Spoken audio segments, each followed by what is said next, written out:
गांव खेतपुर में 3 महीने से बारिश नहीं हुई थी। आसमान जैसे रूठ गया था। नीले नहीं, धूल भरे पीले बादल हर दिन मंडराते पर बरसते नहीं। जमीन फट चुकी थी, दरारों में घास तक उगने से डरती थी। रातें अब और भी डरावनी लगने लगी थीं। नीम के पेड़ों से गुजरती हवा किसी और ही दुनिया की लगती, कभी सिसकियों जैसी, कभी किसी के रोने जैसी।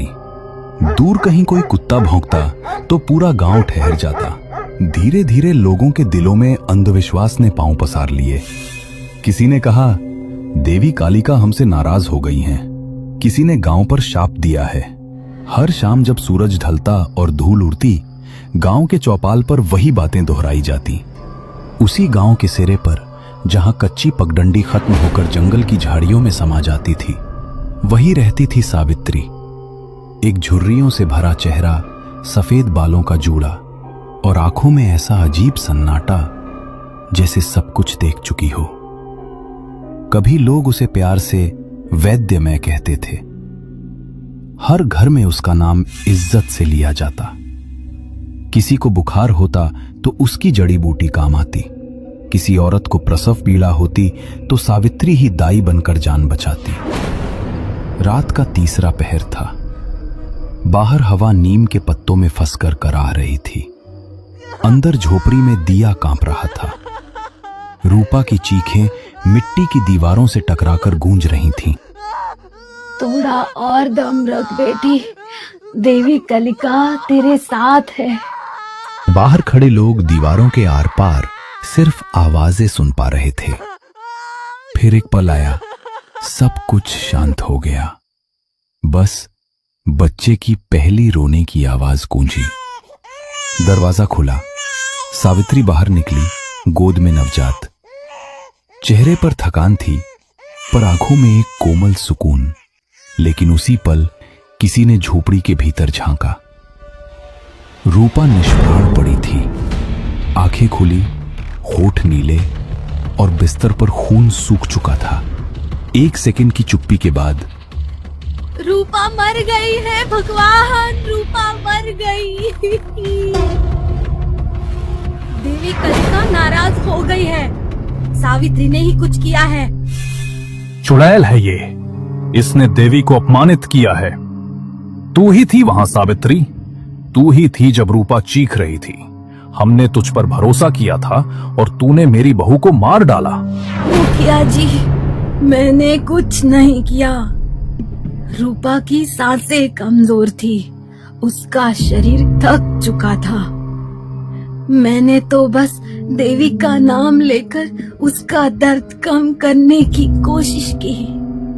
झूठ, हमने देखा था, तूने कुछ मंत्र पढ़े थे। वो मंत्र नहीं थे, वो प्रार्थना थी।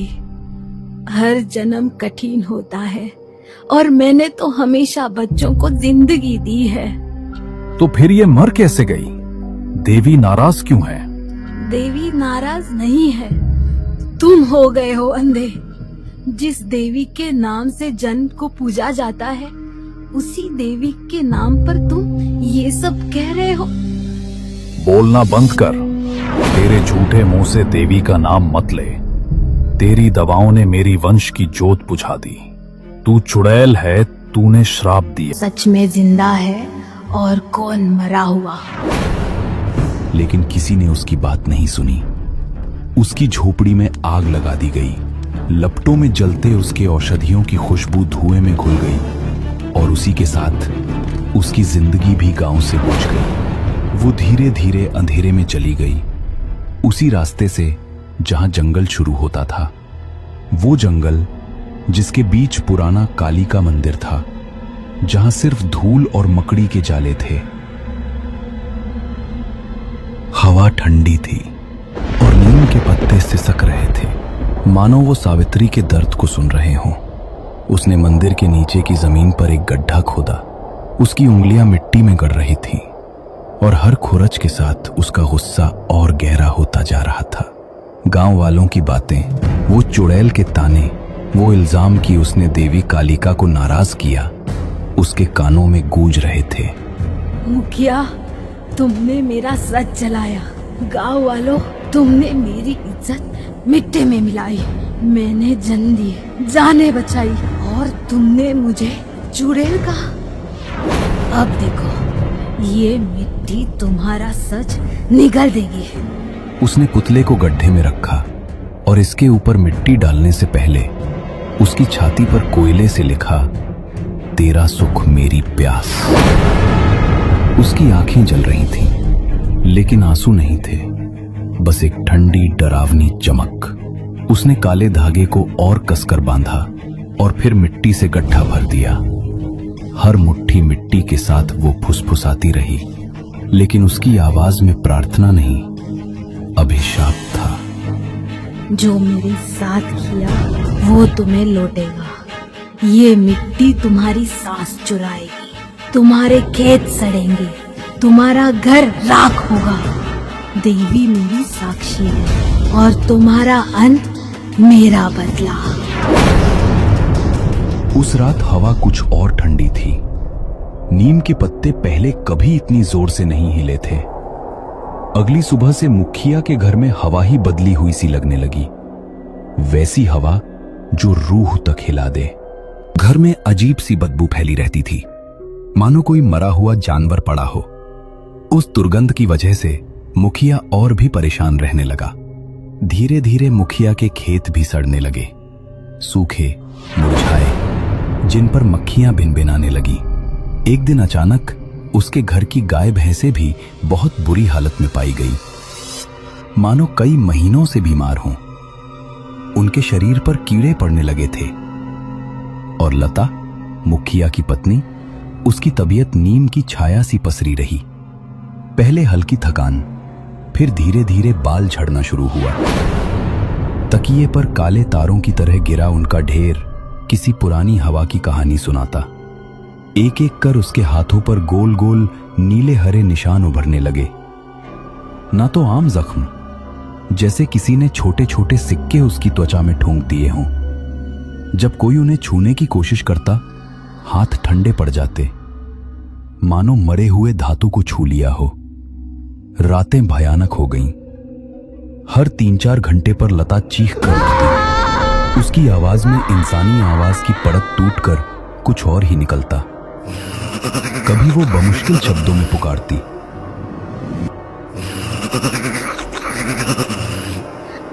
और फिर अचानक उसकी आंखें खाली सी हो जाती, जैसे कोई भीतर से बाहर झांक रहा हो। अगली सुबह जब सूरज की पहली किरणें अभी अभी गांव पर पड़ी थीं, मुखिया का घर पहले से ज्यादा भारी लग रहा था। मुखिया की आंखें लाल थीं, नींद से दूर, और उसके चेहरे पर वो थकान थी जो डर से जन्म लेती है। उसने गांव के पंडित हरिनाथ को घर बुलाया। पंडित जी, ये क्या हो रहा है?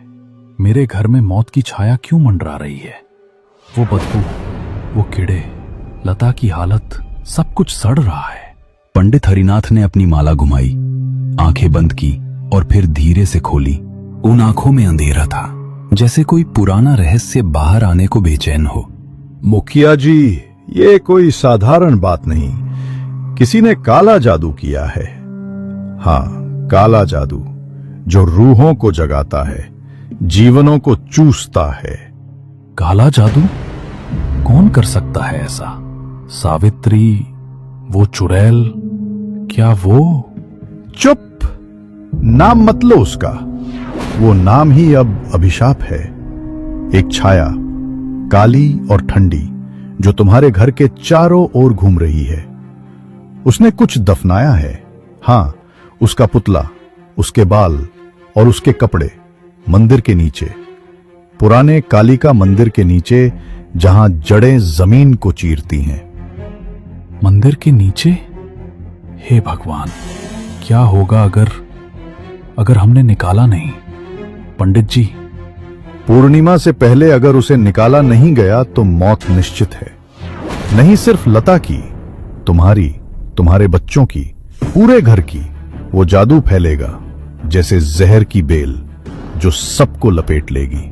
रूहें जागेंगी, हवाएं चीखेंगी, और तुम्हारा घर वो सिर्फ राख बन जाएगा। निकालो उसे मुखिया जी, वरना देवी भी नहीं बचा पाएंगी। रात का तीसरा पहर था। आसमान में चांद अधूरा टूटा सा लटक रहा था, जैसे वो भी डर से कांप रहा हो। जंगल की पगडंडी पर 4 लोग चले जा रहे थे, मुखिया, पंडित हरिनाथ और 2 गांव वाले, जिनके हाथों में मशालें जल रही थी। मशालों की लौ हवा में कांप रही थी। पुराना काली का मंदिर अब सामने था। उसकी दीवारें टूटी मकड़ी के जाले लटक रहे थे और मंदिर के नीचे की जमीन ऐसी थी जैसे उसने सदियों से किसी को छुआ नहीं था।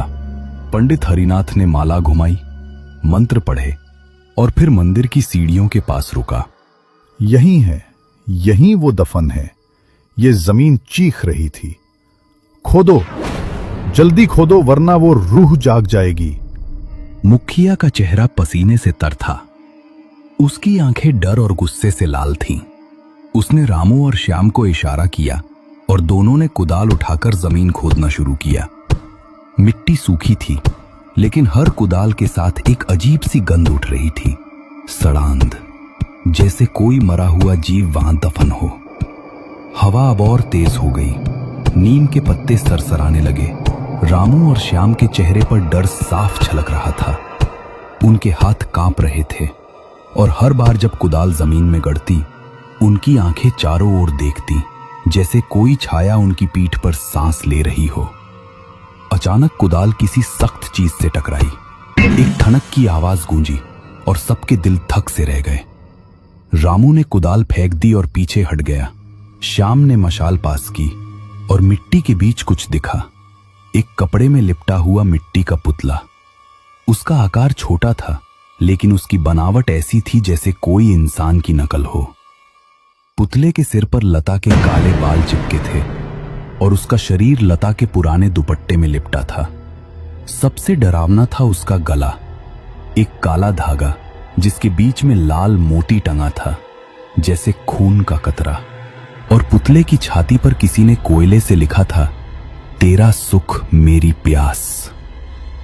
ये क्या है? ये सावित्री का काम है।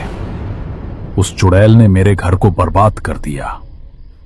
ये सिर्फ जादू नहीं है, ये रूह का बंधन है। जिसने ये बनाया उसने अपनी आत्मा का टुकड़ा इसमें डाला है। अगर इसे जलाया नहीं गया तो ये तुम्हारे घर को खा जाएगा मुखिया जी। जला दो इसे। आज इस अभिशाप को खत्म करो। सावित्री, तू जहां भी हो, मेरे घर को छोड़ दे।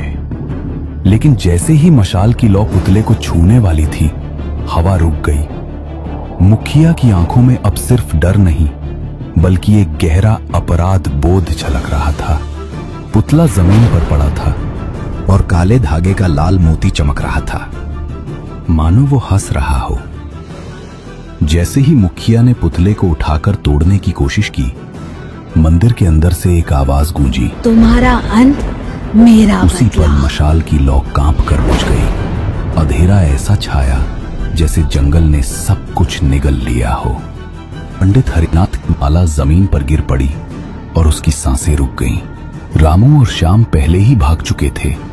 मुखिया जी, ये अब हमारे बस में नहीं। ये रूह, ये सावित्री की नहीं, ये कुछ और है। नहीं, ये उसी चुड़ैल का काम है। मैं इसे जला दूंगा। मंदिर की टूटी दीवारों से एक कराह निकली और जमीन हल्के हल्के कांपने लगी। मुखिया ने पुतले को जमीन पर पटका, लेकिन वो टूटा नहीं। सो उसका काला धागा फट गया और लाल मोती जमीन पर लुढ़ककर मंदिर की सीढ़ियों में गुम हो गया। रोको, उसे मत छुओ।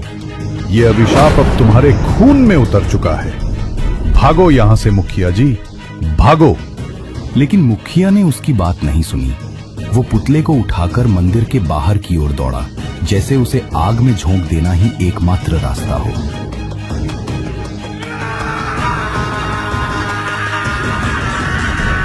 अगली सुबह जब सूरज की किरणें गांव पर पड़ी, खेतपुर में सन्नाटा था।